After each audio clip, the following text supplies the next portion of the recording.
శ్రీరామనవమి అనగానే ముందుగల యాదికొచ్చేటిది భద్రాచలం. ఎన్ని పనులున్నా పక్కకు పడేసి దేవుని పెళ్లి చూద్దాం అనుకుని పోతుంటారు భక్తులు.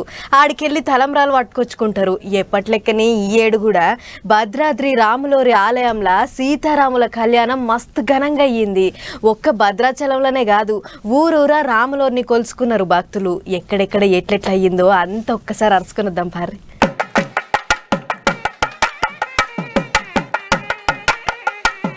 తలంబ్రాలు నింపిన కుండల్ని నెత్తిన పెట్టుకొని శ్రీరామ్ జై రామ్ అనుకుంటా భద్రాద్రి రామయ్య సన్నిధికి పోయిర్రు భక్తులు. సీతారాముల కళ్యాణాన్ని కండ్లారా చూసి తరించిపోయిర్రు. భద్రాద్రి రాములోరి సన్నిధిలో మస్తు ఘనంగా అయింది సీతారాముల కళ్యాణం. రాములోరి కళ్యాణాన్ని చూసేందుకు భద్రాద్రి ఆలయానికి భక్తులైతే సిద్ధం పట్టకుండా వచ్చారు గాని ఎన్నికల కోడుండుతోని సర్కారు వాళ్ళు ఎవరు రాలేకపోయిర్రు.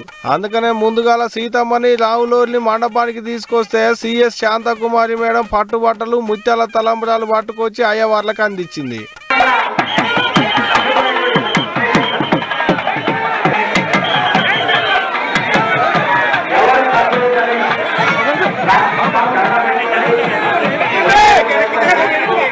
సీతారాములని పీటల మీద కూసుండబెట్టి అప్పట్లో భక్త రామదాసు సీతారాములకు చేపించి ఇచ్చిన సొమ్ములను ఒక్కొక్కటి చూపెట్టుకుంటూ అలంకరించిరు అయ్యవార్లు. జీలకర్ర బెల్లం పెట్టించి తాలిబొట్టును అందరికి చూపిస్తే మహాభాగ్యం అన్నట్టే భక్తితోని కండ్లకు అద్దుకున్నారు భక్తులంతా. అయ్యవార్ల వేద మంత్రాల నడుమ సీతమ్మ మెడల పుస్తక ఇచ్చిండు రామయ్య. ఇక అటెంక ముత్యాల తలంబ్రాలు పోసేటి కార్యం మస్తు సంబరంగా అనిపించింది చూసేటందుకు.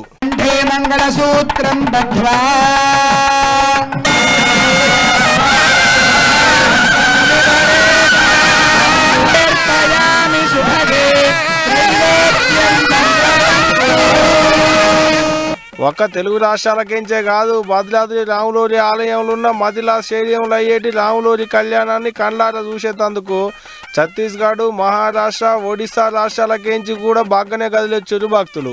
ఇక ఒక భద్రాద్రిలోనే కాదు, ఏములాడ రాజన్న గుళ్ళ కూడా కళ్యాణం కన్నుల పండుగ లెక్కనే నడిచింది.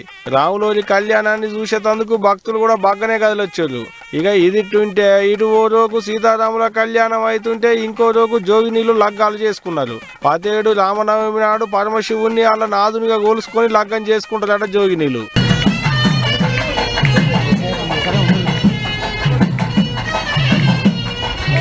విజయవాడ ఇంద్రకీలాద్రి గుట్ట మీద సత్యసాయి జిల్లా పుట్టపర్తిలో ఉన్న ప్రశాంతి నిలయంలో భద్రాద్రిలో చేసినట్టే స్వామివారి లగ్గం చేశారు. అక్కడక్కడ లీడర్లు, మంత్రులు, ఎమ్మెల్యేలు వాళ్ళకు దగ్గరున్న గుళ్ళలకు పోయి పూజలు చేశారు. ఇట్ట ఊరు, వాడ, పల్లె, పట్నం అని తేడా ఏం లేదు, అన్ని దుక్కుల సీతారాముల కళ్యాణం మస్తు సంబరంగా అయింది. రాములోరి కళ్యాణాన్ని కండ్లారా చూడనోసుకున్న వాళ్ళు పోయినాలే కానీ చూడలేని వాళ్ళకే చూస్తారని పట్టుకొచ్చినాం. ఇక సీతారాముల కళ్యాణం అయితే నిమ్మలంగానే అయిపోయింది కానీ మళ్ళీ రాములోరి పట్టాభిషేకమే ఎట్టయితే చూడాలి.